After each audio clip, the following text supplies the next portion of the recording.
इस एक्सप्लेनेर में सभी का स्वागत है। याद है वो दिन जब हमें अपनी मार्कशीट और सर्टिफिकेट्स की भारी भरकम फाइलें हर जगह अपने साथ ले जानी पड़ती थी। खैर, वो दिन अब लगभग खत्म ही समझिए। आज हमारा पूरा फोकस इस बात पर है कि आखिर एक अनिवार्य डिजिटल एकेडमिक पहचान, जिससे हम APAR या ABCID कहते हैं, उसे सुरक्षित करने की सटीक स्टेप बाय स्टेप प्रोसेस क्या है। शिक्षा की दुनिया बहुत तेजी से बदल रही है। ऐसे में अपने सारे जरूरी दस्तावेजों को एकदम सुरक्षित और तुरंत एक्सेस के लिए तैयार रखना अब पहले से कहीं ज्यादा अहम हो गया है। तो चलिए बिना देरी किए इस बड़े डिजिटल बदलाव को समझते हैं। तो शुरुआत करने के लिए ये समझना सच में बहुत दिलचस्प है कि आखिर अचानक से इस डिजिटल पहचान को बनाना इतना जरूरी क्यों हो गया है। मतलब शिक्षा व्यवस्था में ऐसा क्या बड़ा बदलाव आ गया है जिसने रातों रात इस प्रोसेस को हर एक स्टूडेंट के लिए एकदम अनिवार्य बना दिया है। क्या ये सिर्फ एक और सरकारी नियम है या फिर इसके पीछे कोई बहुत बड़ा विजन है? चलिए इसे डीकोड करते हैं।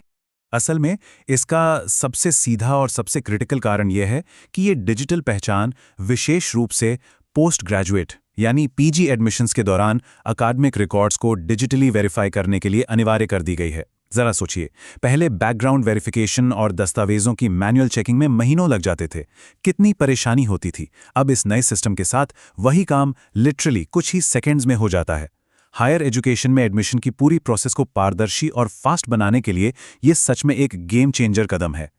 अगर इसे बिल्कुल आसान भाषा में समझे ना, तो ये मूल रूप से सभी शैक्षणिक उपलब्धियों के लिए एक लाइफ टाइम सेंट्रलाइज्ड तिजोरी की तरह काम करता है। मतलब ये एक ऐसा बैंक है जहां पैसे नहीं बल्कि मेहनत से कमाए गए अकादमिक क्रेडिट्स जमा होते हैं।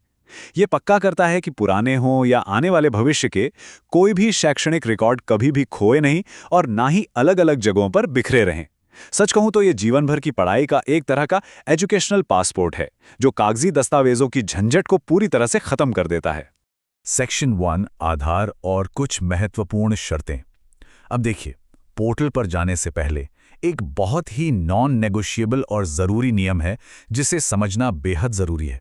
यहाँ सुरक्षा पर जो जोर दिया गया है ना, वो वास्तव में देखने लायक है। APR ID बनाने के लिए आधार कार्ड का होना बिल्कुल 100% अनिवार्य है।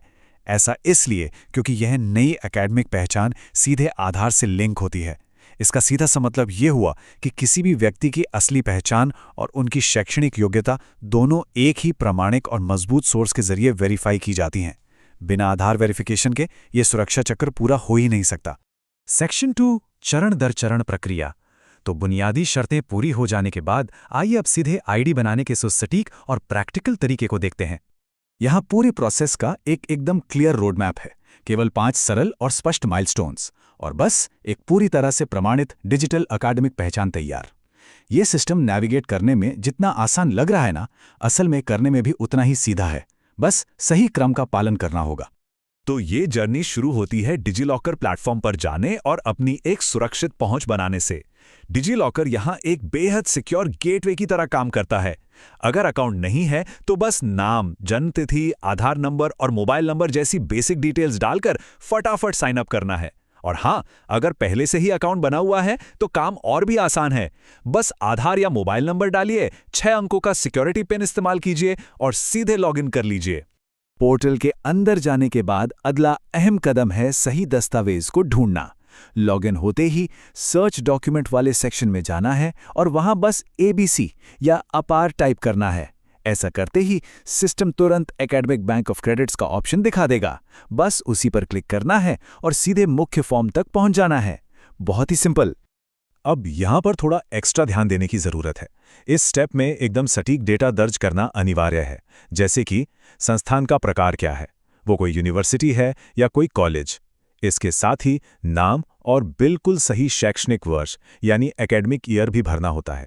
जरा सोचिए, यहाँ की गई एक छोटी सी टाइपिंग की गलती भी पुराने क्रेडिट्स को जुड़ने में देरी कर सकती है। इसलिए ये सही जानकारी ही सुनिश्चित करती है कि मेहनत का एक एक क्रेडिट बिल्कुल सही व्यक्ति और सही संस्था से जाकर जुड़े। सेक्शन 3 अंतिम ID जेनरेट करना। सारे डिटेल्स सफलतापूर्वक सबमिट हो चुके हैं और अब इस पूरी प्रोसेस को एक फाइनल दस्तावेज में बदलने का समय आ गया है। बस अब आखिर में गेट डॉक्यूमेंट पर क्लिक करना है। ये पूरी डिजिटल यात्रा का एक बहुत ही संतोषजनक और फाइनल स्टेप है। बस एक क्लिक और सिस्टम बाकी का सारा भारी काम खुद ब खुद कर लेता है। वो तुरंत डिटेल्स को वेरीफाई करता है और पहचान जारी कर देता है। और इसका फाइनल रिजल्ट एक बेहद सुरक्षित 12 अंकीय APAR या ABC ID जो सीधे स्क्रीन पर फ्लैश हो जाती है। ये 12 अंकों का कोड सिर्फ कोई मामूली नंबर नहीं है, सच मानिए तो ये संपूर्ण अकादमिक इतिहास की एक मास्टर चाबी है। इसे तुरंत डाउनलोड किया जा सकता है और बिना किसी इंतजार के सीधे PG एडमिशन में वेरिफिकेशन के लिए इस्तेमाल किया जा सकता है ना कमाल की चीज? इस पूरे एक्सप्लेनर को खत्म करने से पहले जरा इस बात पर विचार कीजिए। जीवन भर की शैक्षणिक उपलब्धियों को केवल 12 अंकों में समेट देने का ये जो आइडिया है, ये भविष्य में दुनिया भर की शिक्षा प्रणालियों में कैसी मौलिक क्रांति ला सकता है।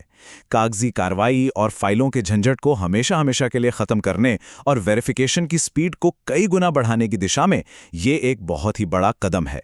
आज के इस विश्लेषण में बस इतना ही। हमारे साथ जुड़ने के लिए बहुत बहुत धन्यवाद।